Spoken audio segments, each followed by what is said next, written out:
वो ककरी घर जा तो फिर लगेगा दीदी चुप।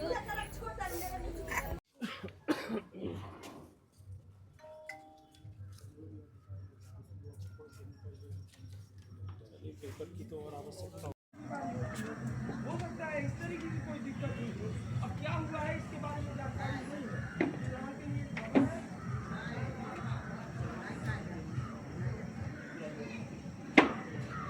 क्या हुआ था आपके बच्चे? बुखार एक दिन हुआ, उसके बाद उल्टी करने लगा, झोला छाप से दवा कराए। उसके बाद तबीयत हमारा बेटी चीनी नहीं रही थी, उसके बाद हम लेकर भाग गए जिला पर।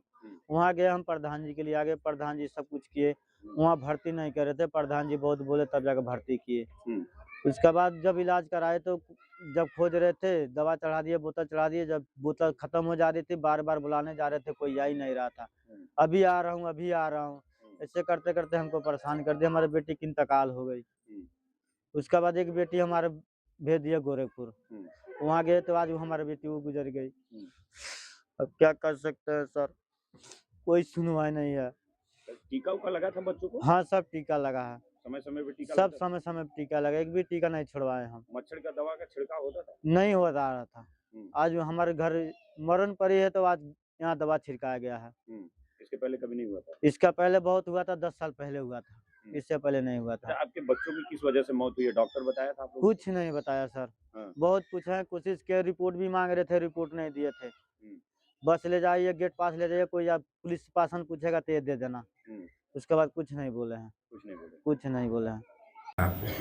जी हमें पता चला है कि वहाँ पे एक बच्चे को बुखार हुआ था 25 तारीख को। फिर वो किसी झोला छाप से ट्रीटमेंट करा रहा था और फिर उसके बाद उसको जब आराम नहीं मिला तो वो उसको जिले पे ले गए थे और जिले पे जाने के बाद बच्चा जो है एक दिन बाद एक्सपायर कर गया था। लेकिन उसके अगले दिन ही उनके घर में एक दूसरा बच्चा भी बीमार पड़ा, तो फिर हमारे स्वास्थ्य विभाग की टीम भी वहाँ गई और उनको बोली कि बच्चे को जो है आप लोग जिले पे ले जाके आप उसको भर्ती करा दीजिए। उनको शक हुआ कि कुछ बीमारी अलग तरह की लग रही है, तो उन्होंने उसको भेजा जिले पे, लेकिन वो शायद जिले पे ले नहीं गए उनके कहने पे। हमारी जो RBS की टीम है वो गई थी वहाँ पे, पता की लोग गए नहीं हैं। लेकिन उनके यहाँ एक हमें खबर मिली है कि हमारी टीम कल भी वहाँ पे गई थी, जांच करवाई थी। 32 लोगों का डेंगू मलेरिया टाइफाइड का हुआ था, आज हुआ है। कल हुआ था वहाँ पे 12 लोगों का जांच डेंगू मलेरिया टाइफाइड का।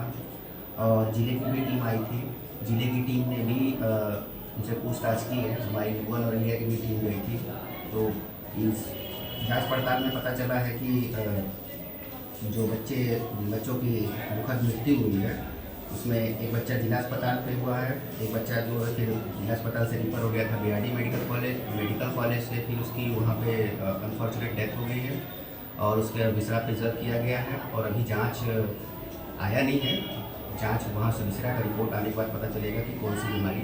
तीसरे बच्चे की सर कहाँ हुई है? तीसरे बच्चे की जो डेथ हुई है उसको एडवाइस किया गया था कि एडमिट कर दिया जाए, बट उन्होंने डिनाई कर दिया था उनके पेरेंट्स ने, वो एक्सेप्ट नहीं कर रहे हैं।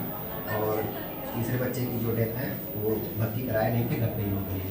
सर जिस तरह से परिजन बता रहे हैं और आपकी टीम ने भी देखा है कि बच्चों में चिड़चिड़ापन और दांत काटने वाली चीज़ें सामने आई हैं, ये सब इंसेफेलाइटिस के कहीं ना कहीं लक्षण हैं, तो क्या लगता है सर? क्या सर ये इंसेफेलाइटिस के लक्षण एग्जैक्टली इंसेफेलाइटिस के लक्षण के अलावा भी और बीमारियों में भी इस तरह के लक्षण आते हैं।